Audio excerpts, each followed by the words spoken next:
রাত তখন 11টা। রিকশার পাশে ফুঁপিয়ে ফুঁপিয়ে কাঁদছেন এক ব্যক্তি।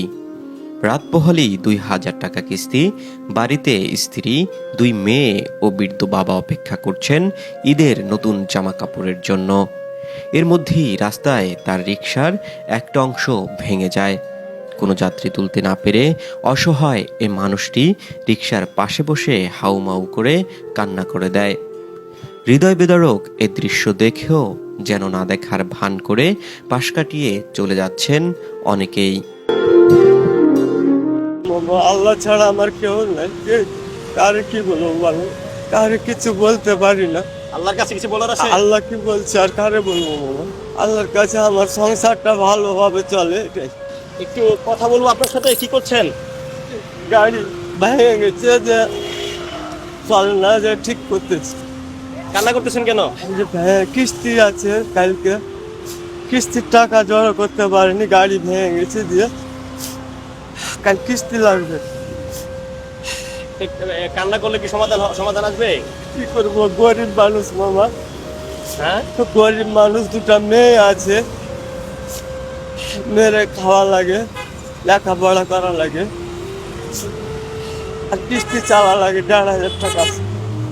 কিভাবে ভেঙেছে এটা? এটা ছিল মানুষ, 2জন মানুষ ছিল, যে ভেঙে গেছে।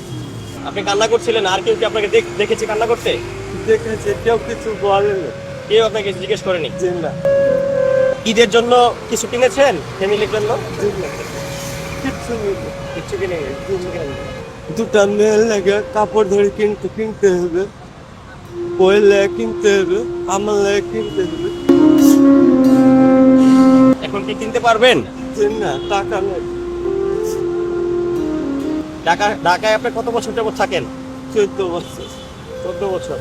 এই রিক্সায় চালাচ্ছেন? যে এর আগে পায়ে রিক্সা চালাই, কিন্তু এখন অটো চালাইছি, আমি পারি না, এখন পায়ে রিক্সা চালাই না।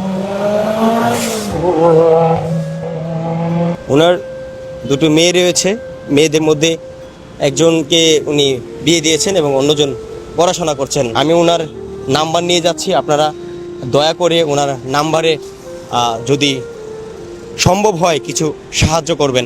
সকলের নিকট আমার এটি অনুরোধ। 017 আমার বলেন, জোরে বলেন। 017 50094